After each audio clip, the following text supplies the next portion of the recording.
Hay una habitación en Alejandría, Egipto. El año es aproximadamente el 250 a.C. 72 sabios judíos han sido convocados desde Jerusalén, por orden del faraón Ptolomeo II Filadelfo. Llevan semanas trabajando por separado, sin comunicarse entre sí, traduciendo los mismos textos sagrados de Israel al griego. Según la tradición registrada en la carta de Aristeas, sus versiones resultaron idénticas, lo que los rabinos posteriores consideraron señal de inspiración divina. Los historiadores modernos debaten los detalles de esa historia, pero nadie discute el hecho central. Esa traducción existe. Esa traducción se llama la Septuaginta, y quedó terminada más de 250 años antes de que Jesús naciera en Belén. Cuando llegaron al libro de Isaías, capítulo 7, versículo 14, los traductores tomaron una decisión que puede verificarse hasta hoy en los manuscritos griegos más antiguos. La palabra hebrea alma, que describe a una mujer joven, fue traducida al griego como partenos, virgen. 250 años antes de que María de Nazaret concibiera sin haber conocido varón, 72 eruditos judíos eligieron esa misma palabra, la misma palabra imposible. La misma que Mateo citaría siglos después, cuando escribiera que todo aquello sucedió para que se cumpliera lo dicho por el profeta. Ese es el tipo de hilo que vamos a seguir hoy. No un puñado de versículos sueltos sacados de contexto. No una lista de predicciones vagas que podrían aplicarse a cualquiera, sino un hilo continuo, tejido a lo largo de más de 1000 años de historia, por docenas de autores que nunca se conocieron, en géneros literarios completamente distintos, señalando todos hacia el mismo punto, hacia una cruz fuera de Jerusalén, hacia un hombre llamado Jesús de Nazaret. Los estudiosos identifican más de 300 profecías específicas sobre el Mesías en el Antiguo Testamento. 300. Describen su linaje, su lugar de nacimiento, su entrada a Jerusalén, el precio exacto de su traición, la manera en que moriría, lo que pasaría con su ropa, el tipo de tumba en que sería sepultado, y que no vería corrupción en ella. Si alguna vez escuchaste que Jesús cumplió profecías pero nunca las viste ordenadas cronológicamente, con su contexto histórico completo, esto es exactamente lo que necesitabas. Suscríbete a Biblia sin complicaciones ahora mismo. No empieza en Belén, empieza en un jardín, en el momento más oscuro de la historia humana. Génesis, capítulo 3. El hombre y la mujer acaban de caer. Y en medio de esa maldición, Dios pronuncia las palabras más extrañas imaginables. Génesis 3:15. Y pondré enemistad entre ti y la mujer, y entre tu simiente y la simiente suya. Esta te herirá en la cabeza, y tú le herirás en el calcañar. Los teólogos llaman a esto el protoevangelio, el primer anuncio de buenas nuevas en la historia de la humanidad, enterrado en una maldición. Mira su precisión. El libertador vendrá de la simiente de la mujer, no del varón. Una declaración extraordinaria en un mundo donde toda la herencia se transmitía a través del padre. Primera insinuación de que su nacimiento sería diferente. Él será herido en el calcañar, doloroso pero no fatal, y aplastará la cabeza de la serpiente, herida mortal y definitiva. El sufrimiento del Mesías y la victoria del Mesías, la cruz y la resurrección. En una sola oración. En el jardín del Edén, la humanidad vivió siglos cargando esa promesa. Caín mató a Abel. Pasaron generaciones, el diluvio, Babel. Y entonces, en Génesis 12, Dios elige a un hombre. Un anciano sin hijos en Ur de los Caldeos. Un hombre llamado Abraham. Génesis 12:3. En ti serán benditas todas las familias de la tierra. No solo Israel, todas. Siglos más tarde, Pablo citará ese versículo exacto en Gálatas y señalará que la palabra simiente está en singular, no en plural. Una simiente. Y esa simiente es Cristo.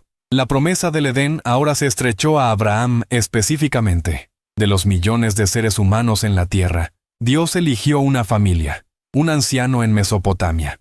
Y de esa línea vendría el que bendeciría a todas las naciones. Abraham tuvo a Isaac, Isaac a Jacob, Jacob a 12 hijos. Y cuando Jacob estaba anciano y cercano a la muerte, al llegar a su cuarto hijo Judá, las palabras tomaron un giro inesperado. Génesis 49:10. No será quitado el cetro de Judá hasta que venga Silo, y a él se congregarán los pueblos.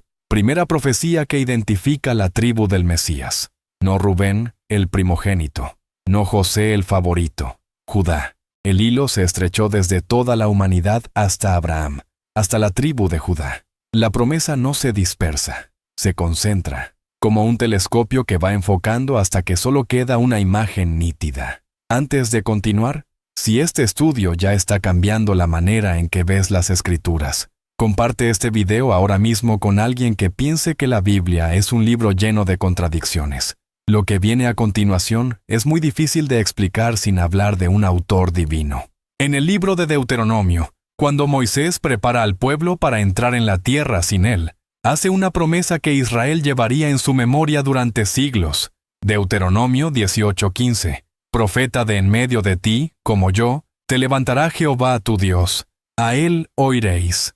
Moisés habló con Dios cara a cara, realizó señales, dio la ley, y dice, vendrá uno como yo. El apóstol Pedro cita este versículo exacto en Hechos cuando predica sobre Jesús en el pórtico de Salomón. La promesa del desierto encontró cumplimiento en un hombre que enseñaba con autoridad diferente a la de los escribas. Después de la caída de Saúl, David, el pastor de Belén, fue ungido como rey. Y cuando quiso construir un templo para Dios, Dios le hizo una promesa que sacudió la historia. Segunda de Samuel 7:12-13. Yo levantaré después de ti a tu descendiente, y yo afirmaré para siempre el trono de su reino, para siempre.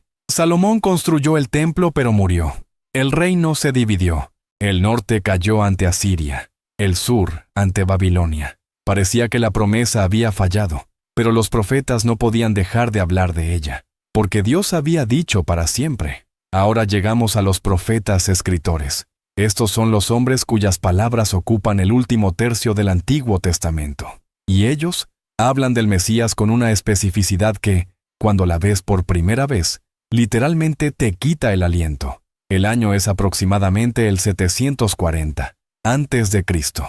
El reino del norte de Israel está a punto de caer ante el ejército asirio. El rey Acaz, en Judá, tiembla de miedo, y en ese momento de oscuridad nacional, un profeta llamado Isaías, que tiene acceso a la corte real y probablemente es primo del rey, recibe una visión que abarca siglos de historia futura. Isaías capítulo 7, versículo 14. Por tanto, el Señor mismo os dará señal.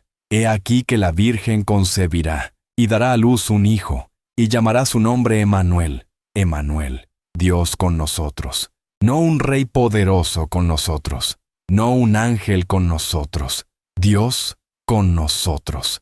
Eso es lo que significará el nombre de este hijo. Y como ya vimos, cuando los 72 traductores de la Septuaginta llegaron a este versículo más de 500 años después de que Isaías lo escribiera, y más de 250 años antes de que sucediera, eligieron la palabra partenos, virgen.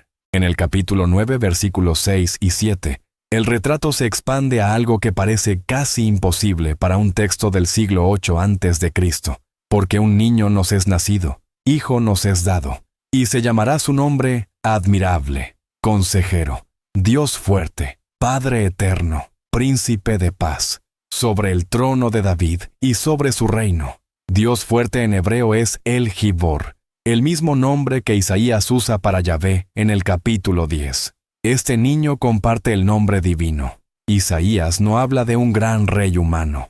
Habla de alguien que es al mismo tiempo humano y divino. Y en el capítulo 11, añade que de la raíz de Isaí, el padre de David, brotará un vástago sobre quien reposará el espíritu sin medida. Todo eso fue escrito 700 años antes del nacimiento de Jesús. Pero lo más asombroso de Isaías está en los capítulos 42 al 53.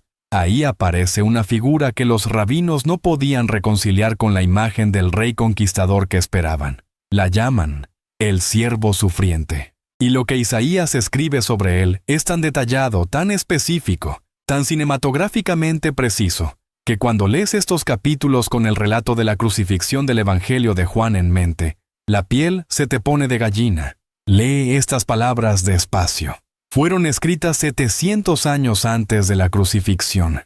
Isaías 53, versículos 3 al 5. Despreciado y desechado entre los hombres, varón de dolores, experimentado en quebranto, y como que escondimos de él el rostro, fue menospreciado, y no lo estimamos.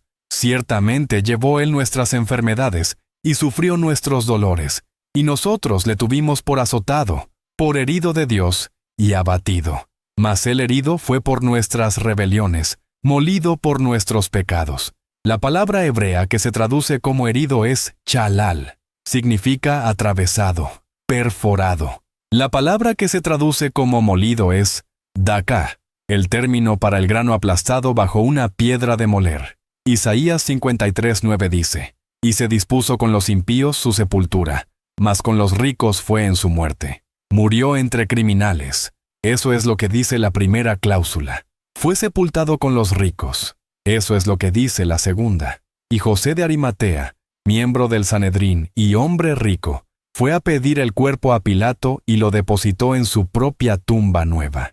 El mismo hombre que pertenecía al consejo que había pedido la crucifixión de Jesús, le dio una sepultura de rico, sin saber que estaba cumpliendo una profecía escrita 7 siglos antes. Isaías 53:7. Angustiado él y afligido, no abrió su boca. Como cordero fue llevado al matadero, y como oveja delante de sus trasquiladores, enmudeció, y no abrió su boca. Cuando Jesús estuvo frente a Pilato, el gobernador se asombró, porque los sumos sacerdotes lo acusaban de muchas cosas, y él no respondía nada. Los evangelios registran ese silencio. Isaías lo había descrito 700 años antes. Isaías 53:12. Fue contado con los pecadores, habiendo él llevado el pecado de muchos, y orado por los transgresores. Jesús fue crucificado entre 2 ladrones. Fue contado entre los transgresores, exactamente como dice el texto. Y desde la cruz, pronunció las palabras que nadie que estuviera siendo ejecutado tenía razón para decir: «Padre, perdónalos, porque no saben lo que hacen». Intercedió por los transgresores. Miqueas, contemporáneo de Isaías en el siglo 8 a.C., escribió una de las profecías más geográficamente precisas de toda la Biblia. Miqueas 5:2. Pero tú, Belén Efrata, pequeña para estar entre las familias de Judá, de ti me saldrá el que será Señor en Israel, y sus salidas son desde el principio, desde los días de la eternidad. 2 cosas ocurren al mismo tiempo en ese versículo. Primero, una dirección física precisa. Belén de Efrata, la aldea de David, a 8 kilómetros al sur de Jerusalén. Segundo, una declaración que apunta más allá de cualquier límite humano. Sus salidas son desde los días de la eternidad. El gobernante que nacerá en Belén existía antes de nacer. Cuando los magos llegaron a Jerusalén preguntando dónde había nacido el rey de los judíos, los principales sacerdotes citaron este versículo de Miqueas sin dudarlo. Sabían la respuesta. Le indicaron a Herodes el camino a Belén, y luego no fueron ellos mismos.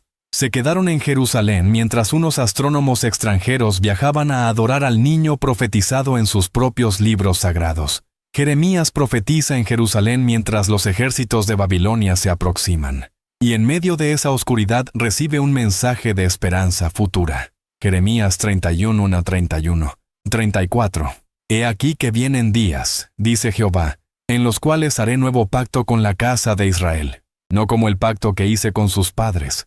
Daré mi ley en su mente, y la escribiré en su corazón, porque perdonaré la maldad de ellos, y no me acordaré más de su pecado. El pacto antiguo, escrito en tablas de piedra, había sido quebrantado. El nuevo no estaría escrito en piedra externa, sino en el corazón humano. No estaría basado en el rendimiento, sino en el perdón. El escritor de la carta a los Hebreos identificaría siglos después quién inauguró ese pacto con su propia sangre. Jeremías también profetiza sobre el rey que vendrá. Jeremías 23:5-6. He aquí que vienen días, dice Jehová, en que levantaré a David renuevo justo, y reinará como rey, el cual será dichoso, y hará juicio y justicia en la tierra. En sus días será salvo Judá, e Israel habitará confiado.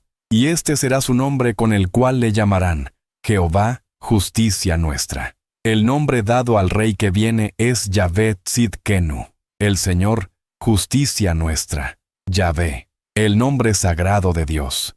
Jeremías está pintando el retrato de un rey davídico que también es divino, cuyo reinado traerá justicia y salvación.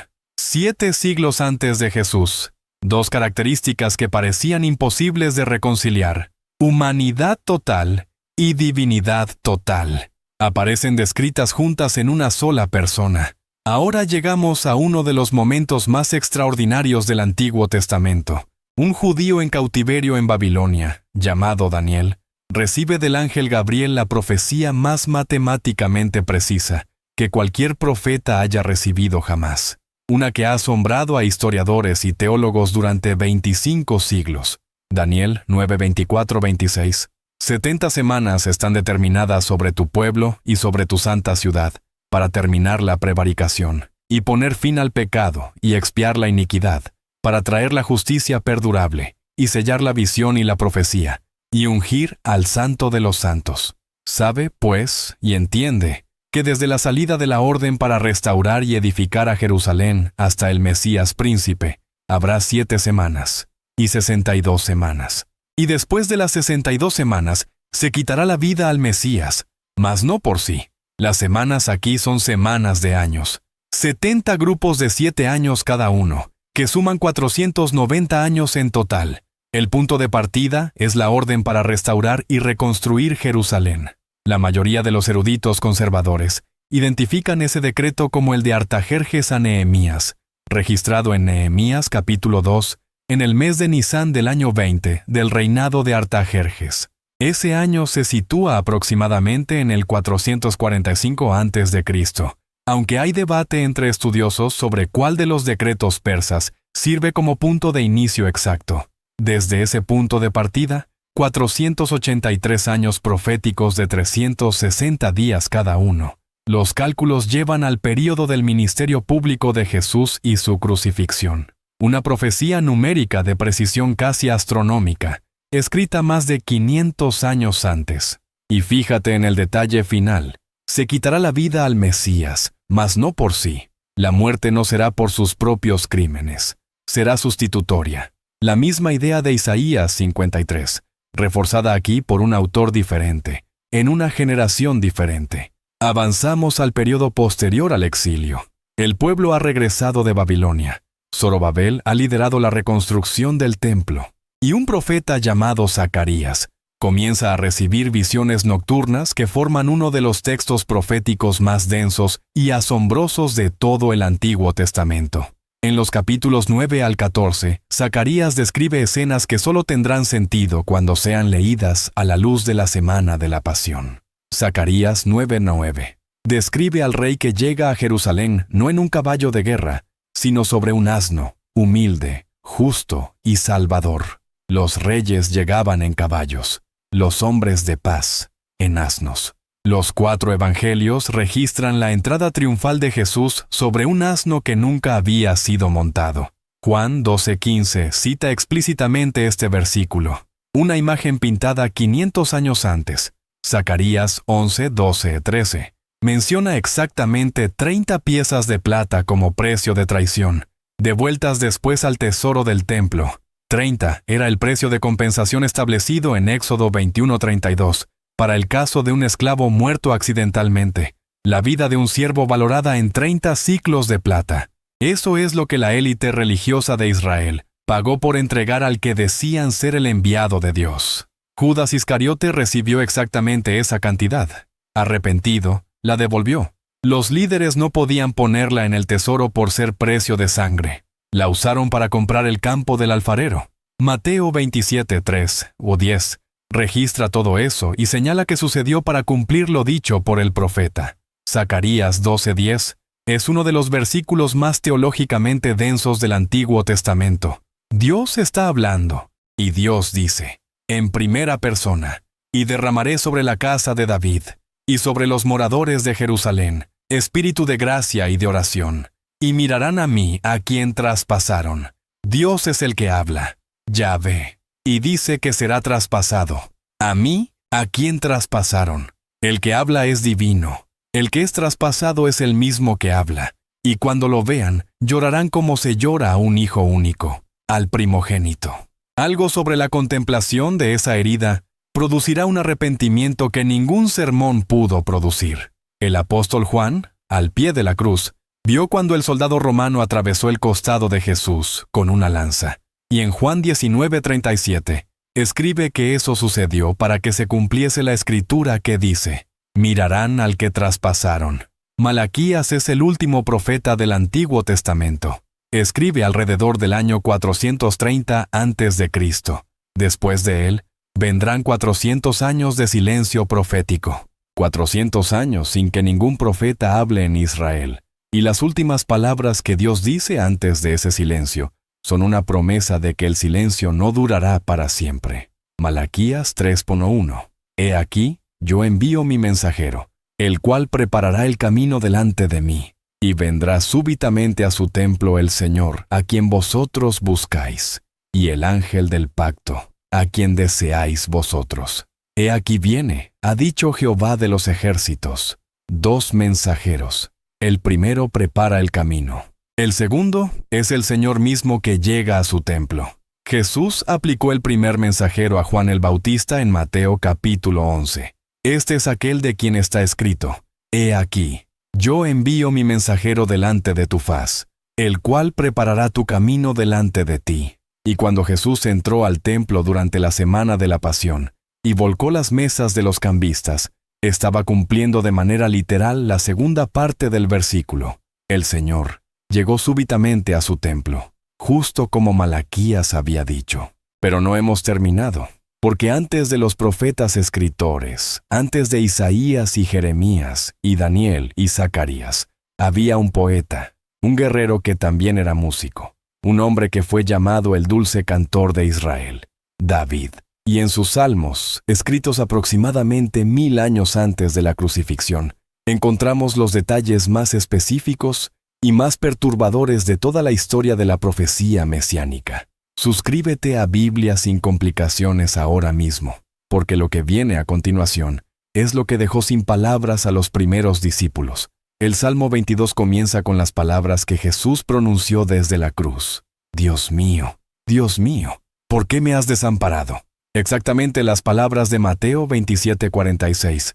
Cualquier judío que conociera los salmos habría reconocido de inmediato el inicio del Salmo 22 y habría sabido que el que moría en esa cruz estaba recitando el salmo completo. El salmo describe a los que menean la cabeza y escarnecen al que sufre. Mateo 27:39-44 registra exactamente eso al pie de la cruz. El salmo fue escrito 1000 años antes. Salmo 22:16. Porque perros me han rodeado, me ha cercado cuadrilla de malignos. Horadaron mis manos y mis pies.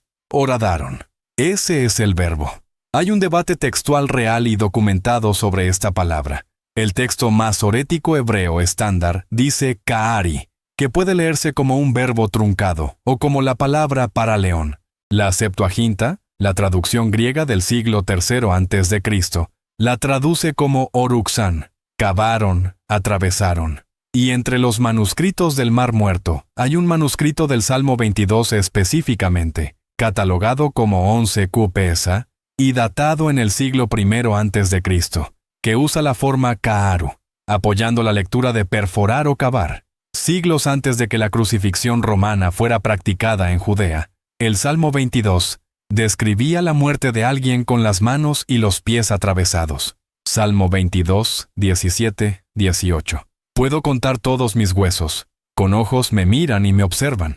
Repartieron entre sí mis vestidos, y sobre mi ropa echaron suertes. Juan 19, 23, 24. Registra que los soldados romanos repartieron las ropas de Jesús entre ellos, y echaron suertes sobre su túnica porque era sin costura, tejida de una sola pieza. 4 soldados, 4 prendas repartidas, más una túnica que ninguno quiso romper. Lo que David describió en un poema lírico. Los soldados romanos lo ejecutaron sin saber que estaban siguiendo un guión escrito 1000 años antes. El Salmo 16:10 dice: No dejarás mi alma en el Seol, ni permitirás que tu santo vea corrupción. En Pentecostés, Pedro cita este versículo y señala algo devastadoramente lógico. David murió, fue sepultado. Su tumba seguía ahí en Jerusalén mientras Pedro predicaba. David no hablaba de sí mismo. Hablaba como profeta de su descendiente, de aquel cuya carne resucitada el sepulcro no podría retener. El Salmo 110 es el versículo del Antiguo Testamento más citado en todo el Nuevo Testamento, más de 20 veces. Dice, Jehová dijo a mi Señor, siéntate a mi diestra. Jesús usó este versículo para desconcertar a los fariseos. Si el Mesías es hijo de David, ¿cómo es que David lo llama Señor? No pudieron responder. Y el mismo Salmo añade, tú eres sacerdote para siempre, según el orden de Melquisedec. Melquisedec aparece brevemente en Génesis 14, rey de Salem y sacerdote del Dios Altísimo. Desde entonces, no se le menciona en el Antiguo Testamento hasta este versículo del Salmo 110. El rey que viene es al mismo tiempo rey y sacerdote. La carta a los Hebreos dedica 3 capítulos enteros a explicar cómo Jesús cumple exactamente esa imagen. El Salmo 118:22 añade otra dimensión. La piedra que desecharon los edificadores ha venido a ser cabeza del ángulo. El Mesías será rechazado por los líderes de su propia nación. Pero ese rechazo no significará el fin. La piedra desechada se convertirá en la piedra angular, el fundamento sobre el que todo lo demás es construido. Jesús citó este versículo sobre sí mismo en Mateo 21:42. Pedro lo citó delante del Sanedrín en Hechos 4:11. Pablo lo cita en sus cartas. Es uno de los puentes más directos entre los salmos de David y la predicación apostólica. Ahora detengámonos un momento, porque lo que acabas de recorrer es un hilo que comenzó en el Edén y terminó en el Calvario, y vale la pena verlo todo junto, de una vez, como si pudiéramos desplegarlo sobre una mesa y ver su forma completa. En el jardín del Edén, Dios prometió una simiente de la mujer que aplastaría la cabeza de la serpiente. A través de Abraham, estrechó esa promesa a una familia específica. A través de Jacob, identificó la tribu de Judá como la línea real. A través de Moisés, prometió un profeta semejante a él. A través de David, garantizó un trono eterno. A través de Isaías, reveló que ese descendiente nacería de una virgen, sería a la vez rey y siervo sufriente, y moriría en la tumba de un hombre rico. A través de Miqueas, señaló Belén como el lugar de nacimiento. A través de Jeremías, anunció un nuevo pacto escrito en el corazón. A través de Daniel, proporcionó la línea temporal matemática de 483 años. A través de Zacarías, describió la entrada sobre un asno, la traición por 30 piezas de plata y el traspasamiento del que es al mismo tiempo divino y humano.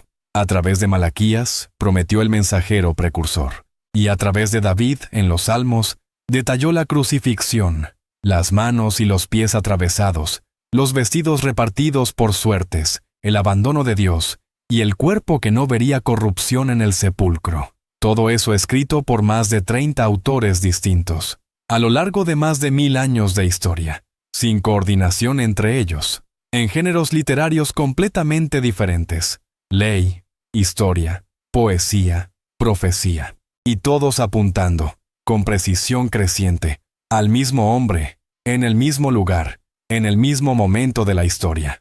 Si esto no es obra de un solo autor que trasciende el tiempo, entonces necesitas una explicación alternativa, y esa explicación tendría que ser más extraordinaria que la que acabo de mostrarte. Cuando los eruditos aplican el cálculo de probabilidades a estas profecías, los números superan cualquier marco de referencia humano. La coincidencia no es explicación. La conspiración tampoco, porque los autores vivieron en siglos diferentes y muchos nunca tuvieron acceso a los escritos de los demás. La única explicación que sobrevive al análisis es la que los propios autores ofrecen, que hablaron impulsados por el Espíritu Santo, que vieron desde lejos lo que les fue mostrado, que fueron instrumentos de una mente que habita fuera del tiempo y puede describir el futuro con la misma precisión con que describe el presente. Comparte este video ahora mismo con alguien cuya fe esté pasando por una prueba, porque el argumento más sólido para la confiabilidad de la Biblia no es filosófico, es histórico. Es esto, es el hilo. Ahora bien, uno podría preguntar, ¿fue la iglesia primitiva la que inventó la idea del cumplimiento profético después de la resurrección para construir una narrativa que justificara su fe? Esa es una objeción legítima, y tiene una respuesta directa. La misma noche del domingo de resurrección, 2 discípulos caminaban destrozados de Jerusalén a Emaús. Un extraño los alcanzó en el camino. Cuando le contaron lo que había pasado, les dijo que eran tardos de corazón para creer todo lo que los profetas habían dicho. Y entonces, Lucas 24:27, registra algo que ningún ser humano presente olvidó nunca. Y comenzando desde Moisés, y siguiendo por todos los profetas, les declaraba en todas las Escrituras lo que de él decían, desde Moisés. Eso significa Génesis. Eso significa Deuteronomio. Eso significa el Pentateuco completo. Y luego todos los profetas. Y las Escrituras en su totalidad. Jesús resucitado les dio un seminario completo, desde el primer libro de la Biblia hasta el último, mostrándoles que cada sección señalaba hacia él. Más tarde esa misma noche, ante los 11, Jesús dijo, «Era necesario que se cumpliese todo lo que está escrito de mí en la ley de Moisés, en los profetas y en los salmos». Y Lucas añade esta frase, «Les abrió el entendimiento para que comprendiesen las Escrituras». La palabra griega es dianoigo, abrir completamente, dejar pasar la luz. Jesús no solo citó versículos, les abrió la arquitectura completa del Antiguo Testamento y les mostró su trayectoria. Eso fue lo que Pedro repitió en Pentecostés, lo que Felipe explicó al eunuco etíope sobre Isaías 53, lo que Pablo hacía en cada sinagoga, razonar desde las Escrituras que era necesario que el Cristo padeciese y resucitara. No inventaban una narrativa, estaban leyendo la que siempre había estado ahí. Piensa en una cerradura que lleva siglos esperando su llave. Los rabinos tenían las profecías, pero no podían reconciliarlas. ¿Cómo puede el Mesías ser al mismo tiempo el rey conquistador del Salmo 2 y el siervo sufriente de Isaías 53? Algunos llegaron a postular dos Mesías distintos, el hijo de David que reinaría y el hijo de José que sufriría. Y entonces llegó la llave. Cuando giró, todo cayó en su lugar con la precisión de un mecanismo que había esperado ese momento exacto. El siervo que sufre en Isaías 53 y el rey que reina en el Salmo 110 no son dos personas, son dos actos del mismo drama. El primer acto termina en el Calvario, el segundo en el trono eterno, y entre los dos hay una tumba vacía que sirve de bisagra. ¿Qué significa todo esto? Significa tres cosas. Primero, que la Biblia es confiable. Cuando ves este tejido de profecías construido por docenas de autores independientes a lo largo de 1000 años, cumplido con precisión milimétrica en una sola vida, la probabilidad estadística del azar colapsa completamente. La única palabra honesta es imposible. Segundo, que Dios cumple sus promesas. Abraham murió sin ver la nación, Moisés sin ver la tierra, Isaías sin ver al siervo sufriente, Daniel sin ver al Mesías príncipe. Pero llegó, en el momento exacto que Daniel calculó, en el lugar exacto que Miqueas señaló, de la manera exacta que Isaías describió.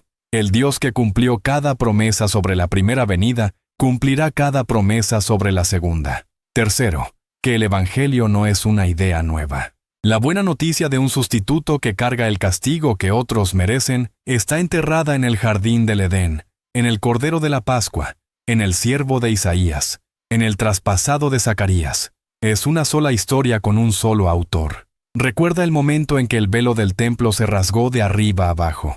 Se rasgó de arriba hacia abajo, no de abajo hacia arriba. Si un ser humano lo hubiera rasgado, lo habría hecho desde abajo. Fue rasgado desde arriba. Dios lo rasgó, en el momento exacto en que el sacrificio final fue consumado. Ese velo separaba al hombre de la presencia de Dios. Cuando se rasgó, el camino quedó abierto para todos, para siempre, sin sacerdote intermediario. Solo el Mesías que había cumplido todo lo que el sistema señalaba. El Jesús que cumplió cada profecía sobre su primera venida, va a volver. El Rey que entró en Jerusalén sobre un asno, volverá sobre las nubes. El siervo que guardó silencio ante Pilato, juzgará a vivos y a muertos. El Cordero que fue inmolado reinará como el león de la tribu de Judá. El hilo no ha terminado, y el que lo teje conoce el final desde antes del principio. El hilo que hoy recorriste no es una lista de coincidencias, es una arquitectura. El plano de un edificio que tardó 1000 años en ser construido por artesanos que nunca se conocieron, siguiendo la instrucción de un solo arquitecto. Y cuando el edificio quedó terminado, En una tarde de viernes fuera de Jerusalén, el arquitecto dijo desde la viga más alta las palabras que resumen todo: consumado es. Si este recorrido cambió la manera en que ves la Biblia, haz una sola cosa: envía este video a una persona. No a tu lista entera, a una, a la que está dudando, a la que le dijeron que la Biblia es un libro de contradicciones. Ese video puede ser la respuesta que necesitaba. Suscríbete a Biblia sin complicaciones. Deja un comentario con una sola palabra, porque eso ayuda al algoritmo a poner este contenido frente a quienes lo necesitan. Y si tienes una pregunta sobre alguno de los textos de hoy, escríbela abajo. La Biblia no tiene que ser complicada, y el hilo que la sostiene es más fuerte de lo que ninguno de nosotros había imaginado.